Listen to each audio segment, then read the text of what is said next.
Kuku Raadios välja öeldud seisukohad ei pea ühtima Kuku Raadio seisukohtadega. Te kuulate Kuku Raadiot.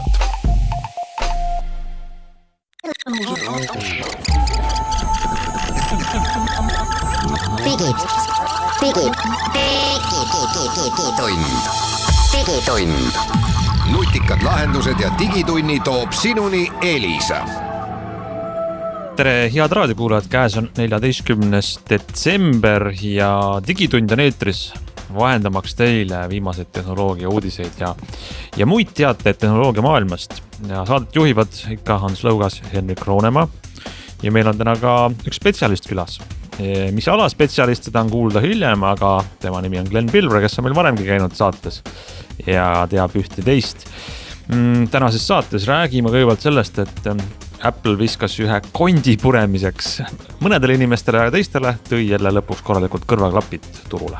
Mõned uudised on teatada Eesti e-riigi tööpõllult ja vaatame siis lühidalt neid ka. Ja siis tuleb arvestada sellega, et Euroopa Liidust kaob üks riik varsti ära Euroopa Liidu nimekirjast ja kas see mõjutab ka digimaailma kuidagi. Ning saate teises pooles, nagu Hans lubas, räägib siis Glenn, kes on vahepeal koolitanud ennast väga heaks eksperdiks õhuniisutajate alal sellest teemast ja tegelikult teema väga aktuaalne. Vaatasin siin üle õla oma õhuniiskusmeetrit ja see näitab kurbe numbreid. Põhjus on selles, et väljas on külm ja keskküte ja nii edasi. Mind isiklikult on ka see teema pikalt huvitanud, nii et saate teine pool pühendame selle kinnistele ninadele ja kuivadele silmadele. Digitund. Lähme siis saatega edasi, hakkame pihta, kui täpne olla ja räägime sellest, et eelmisel nädalal tõi suhtelise üllatusena ei mingi suurema etteteatamise või tooteesitluseta Apple turule oma uued kõrvaklapid ja kõrvaklappe on tegelikult firma teinud ja varemgi ja omab isegi kõrvaklapi brändi Beats, mis kunagi ära ostati, aga nüüd on Apple'il oma enda nime alt välja tulnud klapid nimega Apple AirPods Max, mis on siis sellised vormi poolest üle pea käivad kõrvaklapid, üle 2,5 üle kõrva käiva suure pehme padjakesega ja minu jutu järgi kõlavad nagu tavalised kõrvaklapid, aga need ei ole kaugeltki tavalised. Et üht-teist uut seal on küll. Ütleme nii, et Glenn, kas sina kui kõrvaklapi spetsialist ka muus valdkonnas, ütleme, kas sa tundsid, et on puudu praegu midagi professionaalsete kõrvaklappide või siis nõudliku tarbija kõrvaklappide turult, mida Apple võiks tuua turule? No ilmselgelt ei tundnud.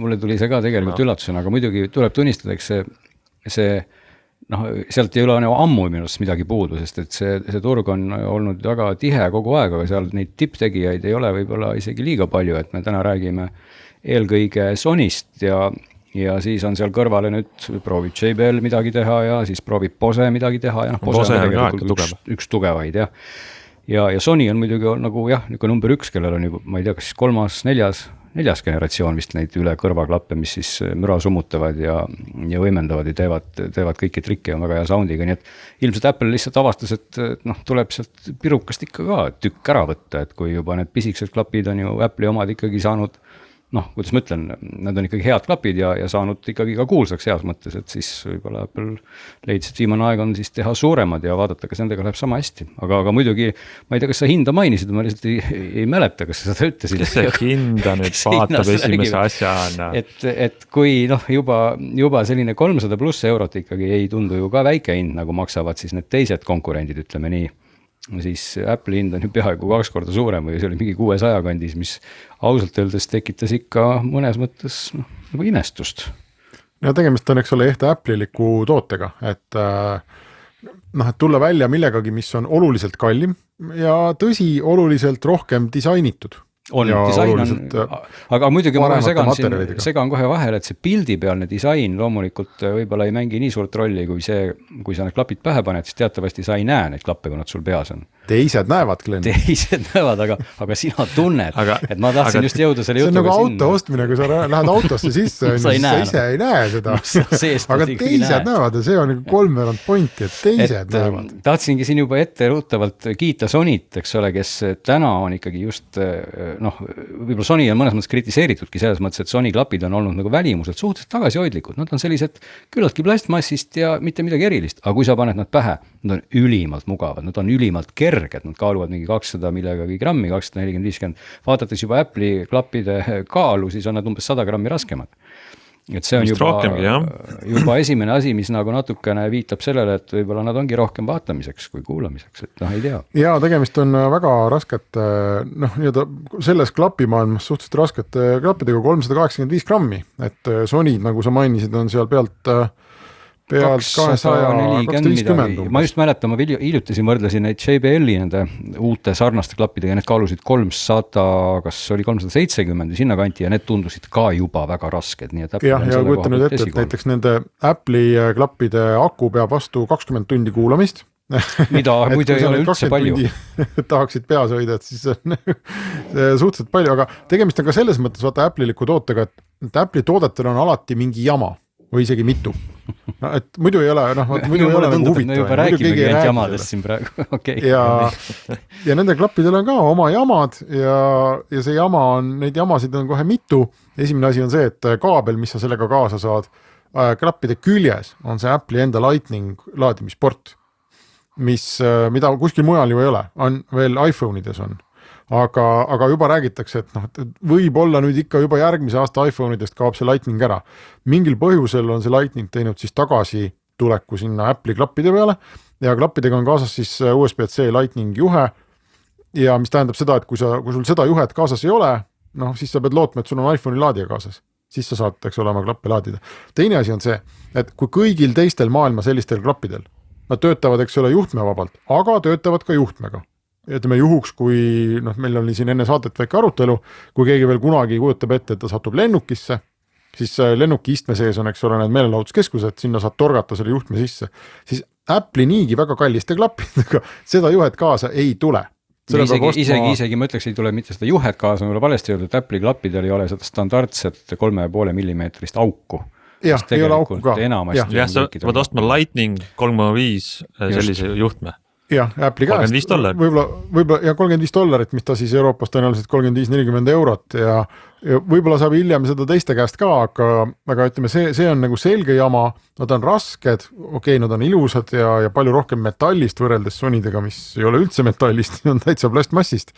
Aga mis on veel huvitav nende Apple'i klappide puhul, on see, et väidetavalt ei ole neil sellist passiivset toimimist üldse. Ehk et kui aku saab tühjaks või kui sa soovid kasutada neid klappe näiteks podcastindusel, eks ole, väga moes, mingisuguse sellise neutraalsema heliga kuulamiseks, kus kogu seda protsessori maagiat ei ole vahel näiteks, siis ametlikult või on seda väga keeruline kuskilt välja lugeda, aga nii palju, kui on praegu aru saada, siis sellist võimalust neil ei ole. Ehk et kui aku on kutu, siis on kutu. Ei, see on ilmselge, tundub ka disainist vaadatust, kui seal ei ole seda analoog nii-öelda audiosisendit, mida tal ei ole, siis on väga tõenäoline, et jah, kui aku on tühi, siis ta ongi ka vait, sest et sul ei olegi sinna, sa ei saagi seda nii kasutada. Kõikidel nendel teistel klappidel, mida me nii nimetatud passiivseks nimetame, see passiivne pool töötabki just nimelt läbi selle tavalise analoogsisisendi siis. Ja siit tuleb veel üks asi, Glenn, mida sina kui muusika tegemisega lähedalt seotud olev inimene võib-olla oskad kommenteerida, et neil järelikult ju ülitõenäoliselt puudub selline asi, mida nimetatakse inglise keeles zero latency monitoring. Ja seda kindlasti, et lihtsalt see latency ei ole zero või 0, aga ilmselgelt on ta, kui me räägime siin Bluetooth 5 ja kõigest uuest ja toredast on see latency üli lühikene.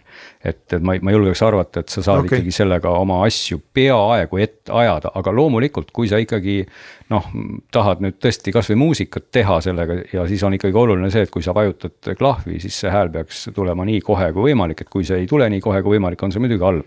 Aga ma nagu millegipärast ka eeldan, et kui selle juhtmega need klapid ikkagi ühendada selle suurepärase kalli juhtmega, et siis see latency tõenäoliselt võiks ikkagi olla nagu marginaalne. No ei tea, mina siin, eks ole, mõtlen selle peale, et kui passiivne toimimine puudub, ehk kui kogu see heli, mis klappidesse sisse tuleb, peab käima läbi mingisuguse protsessingu ahela, eks ole, läbi mingi digitaalse töötluse, noh siis see täiesti paratamatult ju mingisuguse viite lisab, aga jah, me ei tea, eks ole siin, et kas see on nagu, ma ei tea, 0,1 millisekundit, eks ole, või on selline, et sa vajutad süntil klahvi ja siis mõtled tükk aega ja siis kuuled oma seda heli tagasi. Ütleme üldiselt need viited on läinud kõik selles juhtmevabades ühendustes tegelikult väga lühikeseks, et ka selline protokoll nagu MIDI üle Bluetoothi, mis on siis nagu juhtmevaba protokoll erinevate audioasjade ühendamiseks, on täna ka läinud nii väikseks see latency, et sa põhimõtteliselt võid ühendada klaviatuure, mängida ilma juhtmeta ja läheb see ka läbi digipakkimise ilma juhtmeta väga, väga hästi. Et selles mõttes ma liiga pessimistlik selles kohas ei oleks. Ma juhin ka tähelepanu, et me tegeleme selles ja nagu tead, on restorani arvustusmenüüd lugedes ilma toitu maitsmata, et ilmselgelt tundub olevat asju, mis on takistus, aga teiseks ilmselgelt need ei ole ka audioprodutsendi või helitehniku klapid, vaid pigem sellise nõudliku tarbija omad, kes tahab, kellele Apple tahab pakkuda neid asju, mida nende klappidega saab, igasugu lihtne paaritamine oma iOS seadmetega ja ruumiline audio, mis need üritavad juurutada. Muidugi siin tasub võib-olla sellega ära märkida, mille kohta me siin ka natukene vaidlesime, arutasime ja jõudnudki päris lõpuni selgeks seda, et Apple ikka nagu oma toodete puhul ei maini ühtegi muud sobivat allikat peale oma toodete. Ehk et nii-öelda sellises ametlikus terminoloogias täna töötavad need klapid ainult Apple'i asjadega. Aga kui hästi ja palju nad töötavad siis teiste asjadega siis üle Bluetoothi või Android seadmetega, seda me ilmselt seal on eeskujuks need teised väiksemad kõrvasisesed AirPodsid, mis töötavad, eks ole ju. Bluetooth toimib, aga mingisugune paaritamine ei ole nii hõlbus nagu. No jah, aga ühesõnaga mulle just tundub, et see on täpselt Apple'ilik nagu, sama hea, mis neil on see kuulus monitor, mis on Pro Display XDR või vaata see, mis Mac Proga koos välja tuli. Noh, ülišef, eks ole, väga hea pildiga, tohutult hea disainiga ja ülikallis, ma ei tea, see maksab tuhandeid ja tuhandeid ja tuhandeid.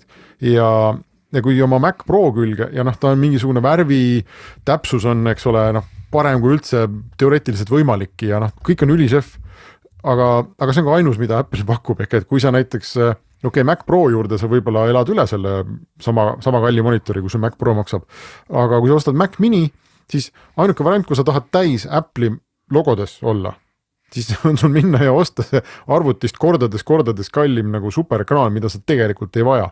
Ja mulle tundub, et need klapid lähevad täpselt nagu sinna samma, et meie suured klapid, ma tean, et Apple ütleb, et me teame, et seal Sonyl ja Bosel on nagu poole odavamad sellised, aga meie omad on 630 €. Ei, muidugi ja ikkagi ma tõmbakski võib-olla selle jutule isegi sellega joone alla, et ega meil polegi rohkem mõtet heietada sel teemal, kui me ei ole neid kuulnud, et see on ikkagi number 1. See ei loe, tead, see ka ei loe.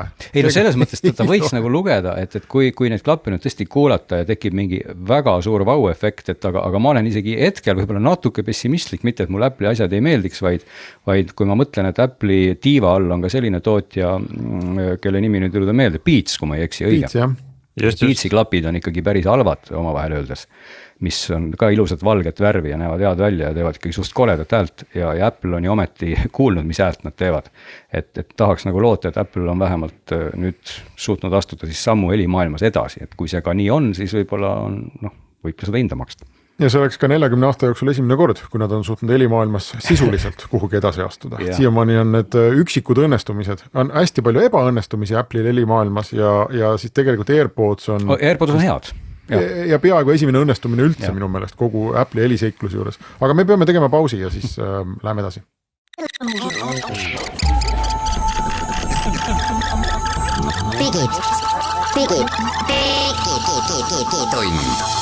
Digitund. Nutikad lahendused ja digitunni toob sinuni Elisa.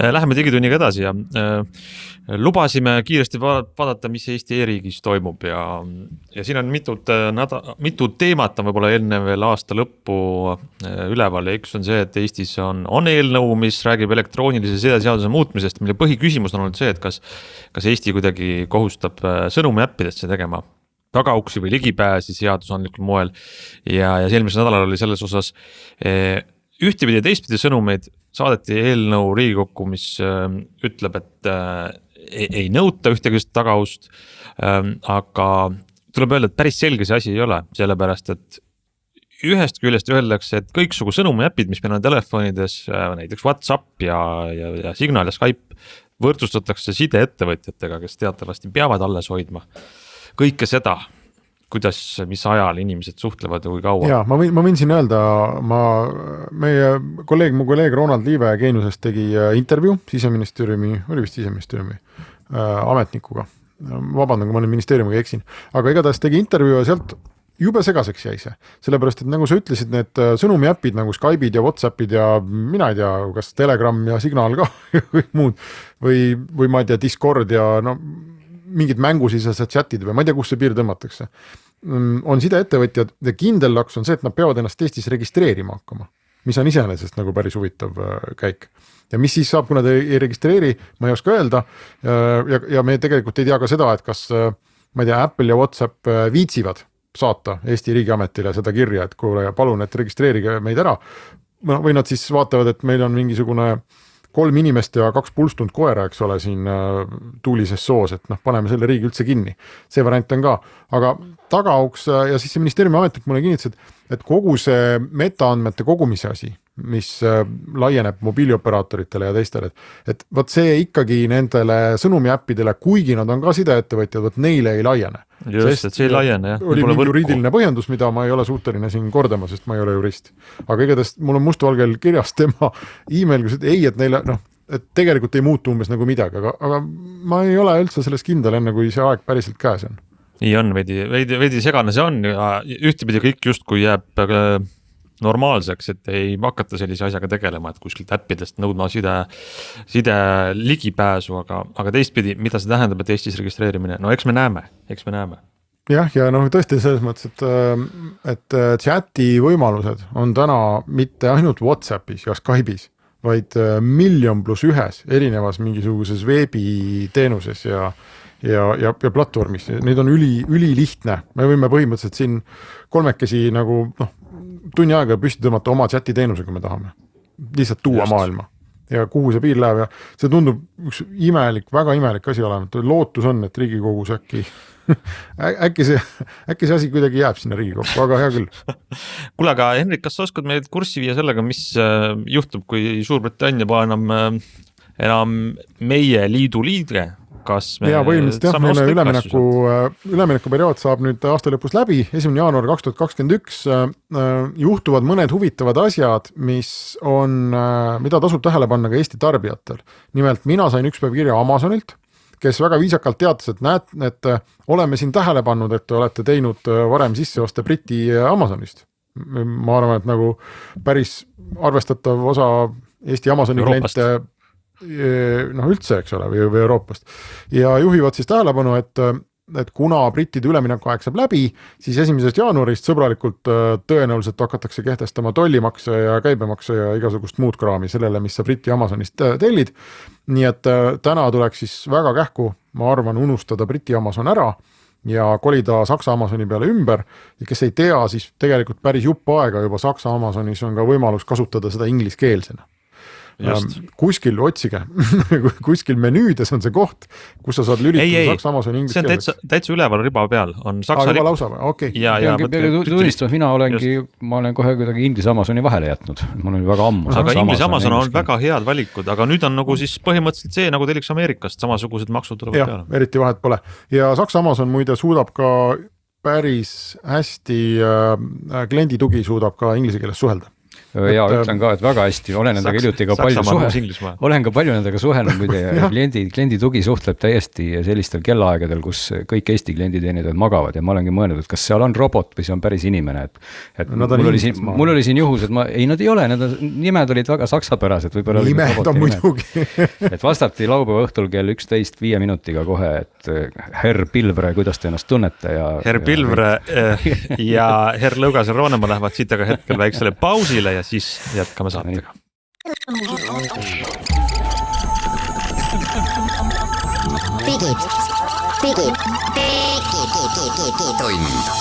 Digitund. Nutikad lahendused ja digitunni toob sinuni Elisa.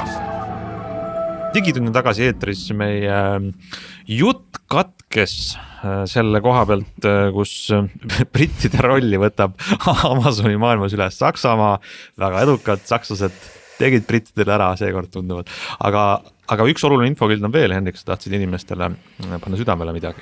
Ja see nüüd otseselt, ma arvan, Eesti inimesi ei puuduta, vähemasti selle poole pealt, et midagi peaks tegema ja väga hirmus on, aga mis on lihtsalt huvitav, on see, et veebisait euriide.eu on postitanud ametliku teatise, mis ütleb, et tulenevalt seadusest ja deklaratsioonist ja eeskirjast see ja too, põhimõtteliselt tõstetakse Briti eraisikud ja organisatsioonid EU domeenidest välja. Nad ei tohi neid omada. See loogiline. 1. jaanuarist. Nii et põhimõtteliselt võib siis, ma saan aru juhtuda, et kes tahab või kes on aru saanud, et mingi eriti hea EU domeen, mida nad on terve elu unistanud, et saaks aga endale, on mõne Briti käes, siis nüüd tasub peale passida ja kuidas see kõik hakkab toimuma ja kas britid ise ka sellest niimoodi aru saanud üldse, et need põhimõtteliselt ma ei tea, 3 nädala pärast või isegi 2 nädala pärast ei saa enam EU domeene isegi mitte omada, kui ma siit õigesti välja loen ja nii on siin kirjas, siis on küll päris ootamatu selline raputus võib küberruumile siit tulla. Jah, kuigi ma saan aru vist, et seal on teatud aja ülemineku periood, mis lausa vist kehtib 2 aastat, kui ma ei eksi. Üks aasta. 1. jaanuar 2022 tõstetakse nad siis välja ja muutuvad jälle registreeritavaks, aga 1. jaanuar 2021 on nad siis, ilmub sinna märge suspendid ehk siis põhimõtteliselt aktiivsest kasutusest väljas, jah. Lähme korraks tagasi eelmise nädala ühe teema juurde, mis meile pakkus palju elevust ja loodetavasti kuulajatele ka kuulasime ja proovisime uusi sõnu, mis sõnaausel Eesti keelde, tehnoloogia teemade ja digiteemade sõnastamiseks pakuti. Meil on üks hiline lisandus sinna, ütleks niimoodi, või siis selline järjekorras kuskile taha jäänud kandidaat, Glenn Pilvre, kes tahtis välja käia ühe sõna, mis tema sõnul on juba tegelikult praktiliselt kasutuses ja Glenn, sa tahtsid seda välja hõigata, et ma kasutasin lihtsalt võimalust selleks, et kui ma eelmisel saate ajal kehastusin kuulajaks ja siis vaatasin kohe, et miks minu sõnast ei räägita ja olin solvunud, et tegelikult ma ka selle sõna sinna muide isegi esitasin, aga võib-olla ei saanud seal asjapulgad isegi täpselt aru, mis sõna see selline on. Et see on sõna nende asjade kohta, millega minul ja paljudel inimestel... Ütle, mis see sõna on kõigepealt? Üritus. Ei, see ei tähenda üritust. Ür on see asi, mis on sinu jalgade vahel ühe rattaga ja sõidab edasi. Ehk see on üherattaline tasakaaluliikur. See on, selleks tegelikult puudub igasugune sõna, et inglased ütlevad selle kohta EUC, lühendina Electric Unicycle. Ja eestlased ei ütlegi midagi, ütlevad üks ratas või üherattaline. Aga üks ratas on tehniliselt see tsirkuseratas ka, eks ole, ja üherattaline on ka see. Aga sellises visuaalses kirjakeeles ja kõnekeeles ür kõlab juba hästi. Täna ma tulin ürriga. See kõlab isegi hästi sellepärast, et 2 rattaga siuke mootoriga asi on ju võrr. Absoluutselt.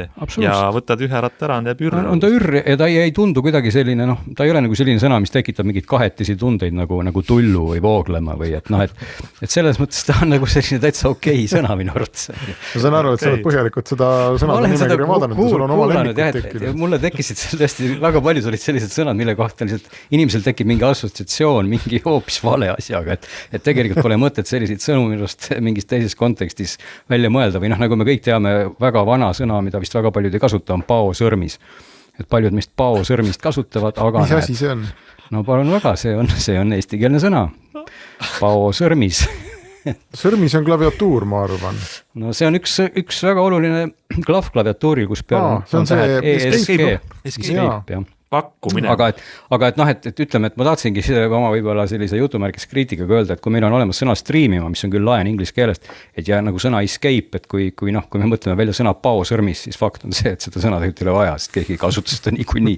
Et kui meil on juba olemas toimiv sõna, et siis pole mõtet nagu neid ümber leiutada, aga muidugi see ei kehti näiteks soomlaste puhul, kes leiutavad ju absoluutselt kõik sõnad õhust ja toimivad, et selline ma tahtsin tegelikult selle sõnause lõpetuseks mainida, et mul tulid silme ette kõik need mureliku näoga inimesed, kes on siin viimased 10, 15, võib-olla 20 aastat veetnud muretsedes, et selle digiajastuga ikkagi Eesti kultuur saab mingi tohutu hoobi ja sureb välja ja me peame seda ilmsesti kaitsma ja kuni selleni välja, et Eesti firmad ei tohi endale teha ainult ingliskeelseid kodulehti, isegi kui sa oled suunatud ainult ameeriklastele, sa oled Eestis õnnetul kombel registreeritud, nagu me teada saime, siis seadus kohustab sind, sest see on meie kultuuri ja keele seisukohalt väga oluline, oma kodulehel mingit nurka, kus on kirjas, et me oleme tegelikult eestlased, mõmm. Et kui me vaatame, et sinna sõnausele pakuti vist tuhandeid sõnu, et kes iganes on nagu tundnud muret, et eesti keel ja kultuur on kuidagi välja suremas, et siis võiks ma arvan oma prioriteedid ringi vaadata. Muide, ma ütleksin veel lõpuga siin tervitused oma klassivennale, kelle sulest pärineb sõna taristu. Ja kõik kasutavad seda sõna, aga keegi ei tea, et selle mõttes välja Andres Valdre. Et ma ütleks lihtsalt, et nimesid võiks ka tunnustada, et kui inimene on võtnud eesti keelde toonud sõna, mida kõik kasutavad, siis me kõik räägime sellest sõnast, me kõik täna kasutame taristut, aga me keegi ei tea, et selle on teinud Andres Valdre, nii et tegelikult näiteks tema nimega oleks võinud nimetada selle uue Tallinn-Tartu selle 4-realise lõigu, mis lahti tehti tema nimega. Mida iganes, et see on taristu osa. See on taristu osa just, et väga äge sõna ja väga leidlik mõte. No vaatame, kuidas läheb Glenn Pilvre ja Ürriga. Vaatame. Aga kas me on aeg minna... Teeme pausi ja siis katsume rääkida õhupuhastite teema ka lõpuni.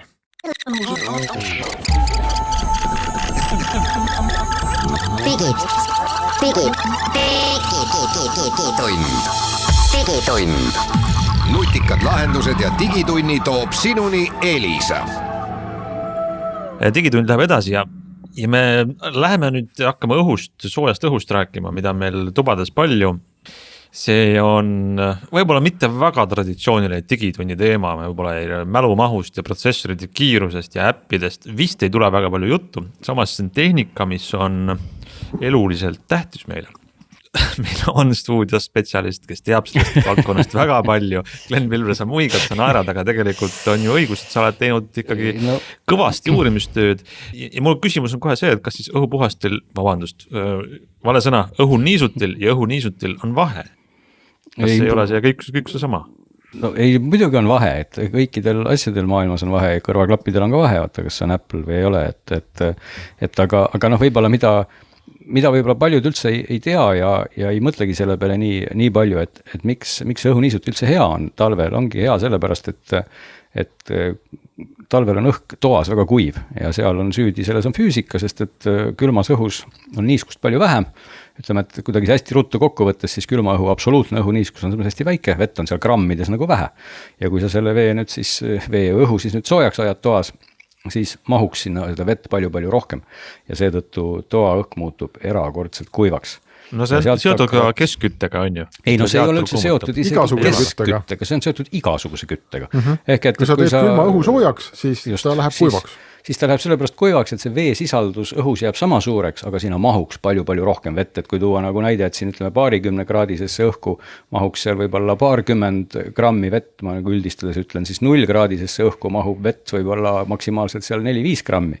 Et see vahe on seal mitmekordne ja kui sa nüüd selle 0 kraadise õhu soojendad toas soojaks, siis jääb see veehulk samaks, aga suhteline õhuniiskus, mis on siis oluline, just on see suhteline õhuniiskus, see kukub nii alla, et numbriliselt siis läheb seal kuskil 10% juurde, näiteks 10-20 juurde, mis liigitub kategooriasse väga kuiv ja ongi väga paha.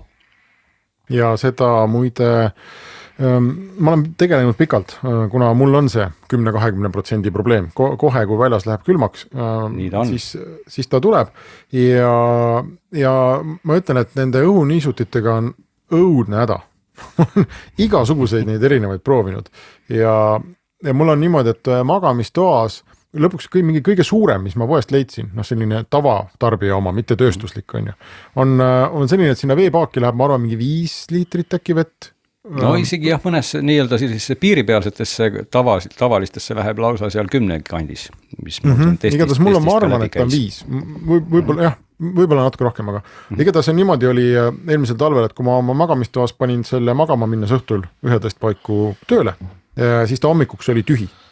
absoluutselt. kõik see 5 liitrist oli läinud puhti õhku. Ja see muide ongi väga hästi illustreerib seda nagu müüti, et paljud inimesed arvavad, et paneme mingid sokid ja käterätiku radiaatori peale. Ma olen seda ka teinud. Kas see on paha või? Ei, see ei ole paha, lihtsalt. aga sellist muudab sul võib-olla 0,5%, et oleneb sinu toa suurusest ja kõigest, aga kui sul ventilatsioon veel tõmbab seal ka välja seda õhku ja toodab siis selle sooja õhu tagasi tuppa külmast, siis see õhuniiskus ongi nii väike, et seda vett kulub tõesti nagu metsikus koguses. See on väga õige tähelepanek. Ja siis sa pead need hankima endale igasse tuppa ja siis sa pead neid kogu aeg täitma ja siis sa pead neid, kuna see vesi, mis seal sees on, see on ju ikkagi seisev vesi, eks ole, see ei ole mingisugune maa seest tulev allikas, siis ta kipub, sinna tulevad mingid sadestused, eks ole, bakter tahab hakata elama seal mõnusas keskkonnas ma segangi kohe vahele, et nendega tulebki tegeleda, aga kui Ants alustas siin küsimust, kas õhuniisutil ja niisutil on vahe, et siis võib-olla esimene asi või üldse võib-olla viimane, vaadates meiega saate aega, kuidas see tiksub, mille me jõuame ära öelda, on see, et väga levinud vanasti ja üldse olid sellised, mina omastest mäletan, mul oli ka kunagi ultraõli õhuniisuti, need olid niisugused väga šefid asjad, mis ajasid sellise aurujoa välja. Ehk sa valasid nagu paaki vee ja siis tuli sealt pahinal auru, seal mingit ventilaatorit ei olnud. Ja see ultraõli õhuniisuti on nüüd selline niisuti, mis siis tegelikult viskab kõik selle sodi piltlikult öeldes ja kõik, mis vees on, ehk et tegelikult sodiks on võib-olla seda katlakivi on see. Katlakivi, et seda on võib-olla halb imetada, sest me joome selle sisse, see on tegelikult nagu isegi kasulik, et destilleeritud vett me ei taha juua. Aga kui see katlakivi lendab sulle õhku koos selle ultraõli õhuniisuti nii-öelda suudmest, siis ta sinna õhku mõneks ajaks jääb, sa ahmid seda kõigepealt kopsudesse ja lõpuks ladestub see sul kuskile laudadele. Et mul olid siin testis ka paar ultraõli niisutit ja kuna ma nüüd lähenesin ikkagi teaduslikumalt kui siin võib-olla 10 aastat tagasi, kui ma neid kasutasin ja mul oli õhu kvaliteedi mõõdik, siis see number, mis sealt õhu või ütleme selle peenosakeste skaalalt vastu hüppas, et see oli täiesti katastroofiline. Nii kui ma panin toas selle ultraõli niisuti käima, piltlikult muutus õhk 20 korda Euroopa Liidu piirmäärast mustemaks, mis on lubatud. Väga hea. Okei, ma olen saanud ühe näpunäite juba, et mitte ultraõli võtta. Ja oleneb, kui sul on destilleeritud vesi, siis palun, aga kui sa lased kraanist vett, siis pigem... Aga põhimõtteliselt sa pead hakkama seda destilleeritud vett siis tsisternidega endale tellima maal, sest sa muidu ei jaksa. Ja teine asi, miks need ultraõli omad veel halvad on, paranda mind, Glenn, aga minu teada on niimoodi, et nad täiesti rõõmuga on nõus niisutama sul põhimõtteliselt 100%-ni. No loomulikult, sest tal on mingi andur peal, eks ole. Neil on ikkagi loomulikult kallimatel, suurematel on, nad on väga tõhusad ja nad käivad vaikselt, aga nad oma olemuselt viskavad ikkagi õhku nagu küllastunud veeauru või tähendab piisad, eks ole, mis tõttu tegelikult nad kütavad nii palju, kui torust tuleb piltlikult ja loomulikult andur on peal, mis paneb ta lihtsalt füüsiliselt seisma, et sa saad ikkagi öelda, et 60% sulle sobib ja kui see 60 on saavutatud, siis ta lihtsalt paneb selle nii-öelda aurujoa kinni. Okay, enne kui saade lõpeb, ütle nüüd ära see teine, mida tegelikult peaks ostma. No see teine ongi nüüd see, mis liigitub ka muidugi miljoniks alaliigiks, aga need on siis naturaalsel niisutusel põhinevad aparaadid, mis kõik tähendavad seda, et see tööpõhimõte on täpselt nagu sokid radiaatori peal. Ehk et sul on vees siis kas mingisugusest sünteetilisest kärjest element, mingid sellised plaadikesed, mis siis keerlevad seal vees ja millest üks osa on vees ja teine osa on väljas. Ja siis ventilaator lihtsalt puhub õhku läbi nende plaatide, läbi selle elemendi ja see õhk loomulikul teel siis võtab sealt kaasa veemolekulid ja siis veemolekulid on siis nähtamatul kujul õhus ja kõik on väga hästi ja selle niisuti nagu võib-olla üks selline loomuomane pluss on ka see, et kui õhk on hästi kuiv, siis ta töötab palju tõhusamalt, sest et siis õhk nii-öelda võtab niiskust palju rohkem vastu, vesi aurub kergemini, kui juba tuba on niiske, siis seda vett ka isegi, kui see niisuti töötaks täisvõimsusel, kulub juba palju vähem, sest et aga see variant ei võta õhust siis seda nii-öelda sodi kaasa? See ei võta, sest et see on põhimõtteliselt just, et isegi filter on võib-olla ei ole selles mõttes õige sõna öelda, et lihtsalt teatavasti vee aurumisel auruvad ainult veemolekulid, et igasugused bakterid ja katlakivid ja kõik see muu praht jääbki piltlikult siis maha sinna, kas siis filtrisse või elementi või siis sinna vee põhja, nii et sellepärast tuleb tõesti seda, seal ongi see hoolduse koht, nagu Henrik ütles ka, et see ei ole nagu asi, mille sa paned oma tuppa ja unustad sinna terveks talveks tiksuma. Esiteks sa pead seda vett sinna lisama, aga mida võib-olla vaadata, et kui veel kiiruga siin öelda mõned näpunäited, et seal ongi nagu suures plaanis see liigituvad nad nagu kasutuskulude järgi, et on võib-olla odavamad niisutid, nimetame siin mõne firma, näiteks Statler-Formi omad, mis on iseenesest väga head, odavad, aga mille need elemente tuleb kogu aeg vahetada. Ehk et kui element läheb mustaks, sa pead ostma uue.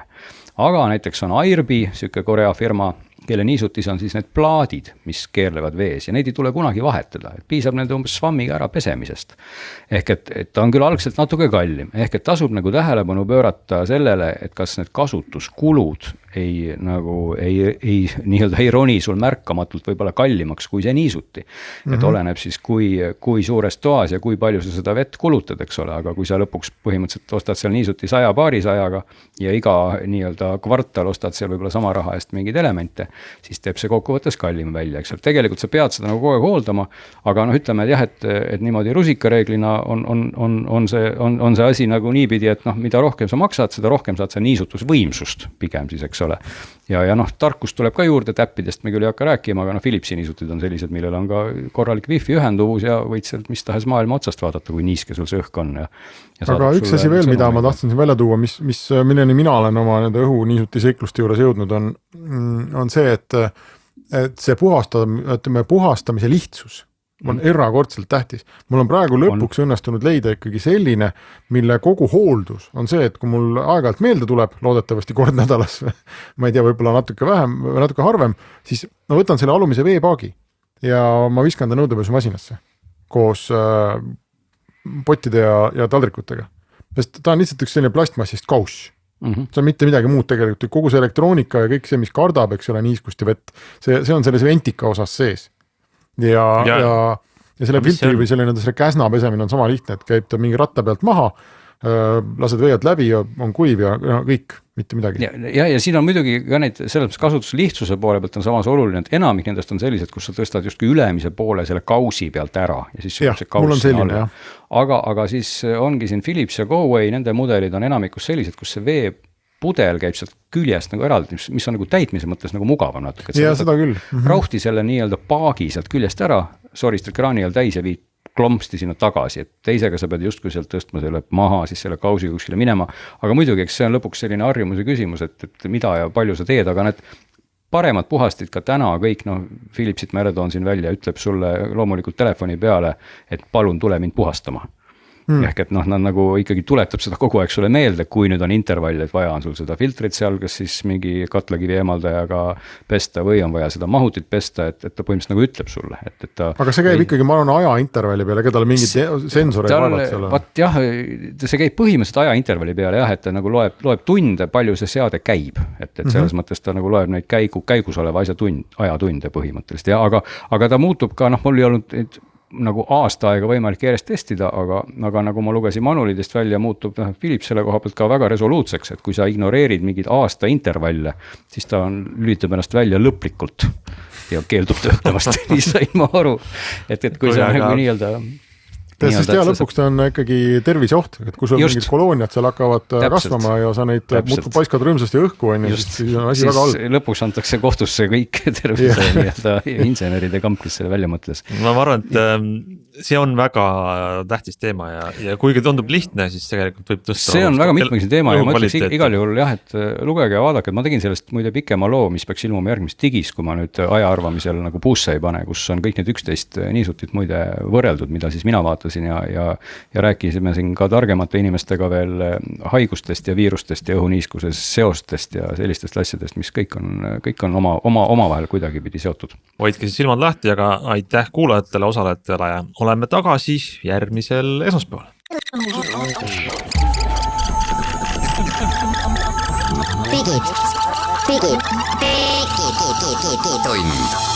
Digitund.